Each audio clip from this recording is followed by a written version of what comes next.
दोस्तों, कनाडा के साथ भारत का विवाद चरम पर पहुंच चुका है। दोनों देशों के संबंध अब उस हद पर आ चुके हैं जहां से इन्हें ऊपर ले जाने के लिए काफी मेहनत करनी पड़ेगी। और अब इसी की कड़ी में भारत ने कनाडा को संकेत देने शुरू कर दिए हैं कि अगर वह अपनी हरकतों में सुधार लाए तो शायद भारत और कनाडा के संबंध एक बार फिर से सामान्य होने की तरफ धीरे धीरे आगे बढ़ सकते हैं। तो चलिए, हमारे विदेश मंत्री ने बयान देकर क्या कहा उसे डिटेल में समझेंगे और जानने की कोशिश करेंगे कि इसका क्या मतलब बनता है। साथ ही किस तरह से कनाडा के मामले में इस समय ब्रिटेन और अमेरिका ने भी भारत को झटका दिया है, उसके बारे में भी बात करेंगे। दरअसल दोस्तों, सामने निकल कर आ रही लेटेस्ट रिपोर्ट के मुताबिक इस बात का पता चला है कि हमारे विदेश मंत्री डॉक्टर एस जयशंकर सर ने कनाडा और भारत के विवाद पर बयान देते हुए कहा है कि अगर कनाडा अपने देश में मौजूद भारतीय डिप्लोमेट और नागरिकों की सुरक्षा पर काम करता है और भारत को इसमें ग्राउंड लेवल पर एक्शन समेत स्थिति में सुधार देखने को मिलता है, तो हम कनाडा के नागरिकों के लिए वीजा की सुविधा एक बार फिर से उपलब्ध करा सकते हैं। जो काफी बड़ा बयान है क्योंकि भारत ने कैनेडियन नागरिकों की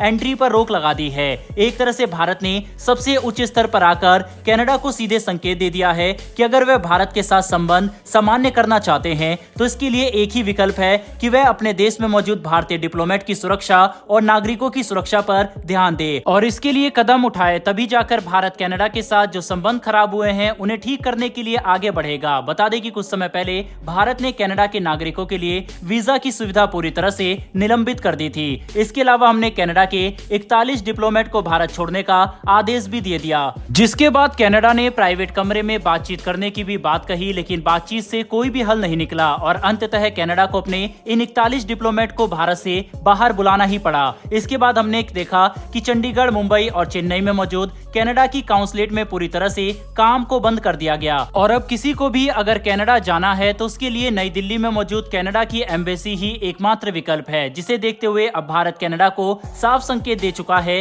कि दोनों देशों के संबंध तभी सामान्य होंगे जब कनाडा अपने देश में मौजूद भारतीय डिप्लोमेट और नागरिकों की सुरक्षा को लेकर कदम उठाए। लेकिन भारत द्वारा कनाडा के डिप्लोमेट को बाहर निकालने के मुद्दे पर अमेरिका और ब्रिटेन खुलकर कनाडा के समर्थन में आ चुके हैं। इन दोनों ने भारत को डिप्लोमेटिक रिलेशन कोड में वियना कन्वेंशन के उल्लंघन का आरोप लगाया और कहा कि भारत को कनाडा पर दबाव नहीं डालना चाहिए कि वह अपने डिप्लोमेटिक प्रेजेंस कम करे। आप देख सकते हैं कि कैसे हरदीप सिंह निज्जर की हत्या पर जब कनाडा ने भारत के ऊपर बिना किसी सबूत के खुलकर आरोप लगा दिए थे, तब इन देशों ने चुप रहना ज्यादा सही समझा। लेकिन अब जब भारत कनाडा की हरकतों का जवाब दे रहा है तो अमेरिका और ब्रिटेन खुलकर कनाडा के समर्थन में आ चुके हैं, जिससे हमें पता चलता है कि चाहे कुछ भी हो जाए, पश्चिमी देशों में आज भी भारत और एशियाई देशों को लेकर पॉलिसी में कमी है, जिसे उन्हें सुधारने की जरूरत है ताकि व्यापार के अलावा कूटनीतिक संबंधों में भी कोई चुनौती ना आए। बहरहाल दोस्तों, बढ़ते हमारी दूसरी खबर की तरफ और ये खबर चीन को काफी परेशान करने वाली है, क्योंकि चीन भारत के साथ सीमा पर विवाद बढ़ाकर ऐसे सोचता था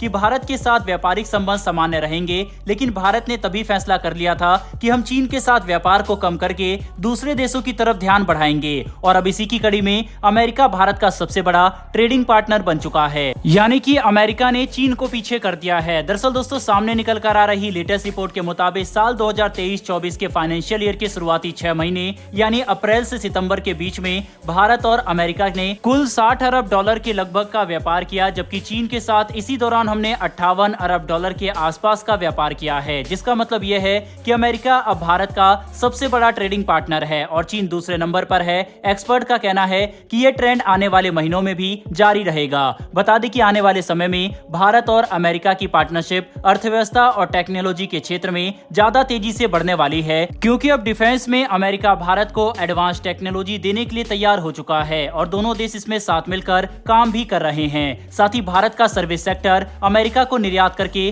काफी बड़ा प्रॉफिट कमाता है और ये ट्रेंड भी आने वाले समय में जारी रहेगा। ऊपर से मैन्युफैक्चरिंग हो या फिर एग्रीकल्चर, हर क्षेत्र में भारत और अमेरिका साथ मिलकर काम करना पसंद कर रहे हैं। कुल मिलाकर समझने की कोशिश करें तो अब इस बात में कोई भी शक नहीं है कि अमेरिका भारत का सबसे बड़ा ट्रेडिंग पार्टनर बन चुका है और चीन का हिस्सा आने वाले समय में और भी ज्यादा कम होगा, जो भारत के लिए कूटनीतिक तौर पर काफी अच्छी खबर है। बहरहाल दोस्तों, इस वीडियो में इतना ही। इन दोनों ही खबर के ऊपर आपकी क्या राय है कमेंट बॉक्स में लिखकर जरूर बताइएगा। साथ ही अगर आपको ये इन्फॉर्मेशन और वीडियो पसंद आई हो तो वीडियो को लाइक करके हमारी आने वाली डेली ऐसी वीडियो के लिए चैनल को सब्सक्राइब कर बेल नोटिफिकेशन को जरूर दबा लें। फिर मिलेंगे ऐसी एक नई वीडियो के साथ। धन्यवाद। जय हिंद।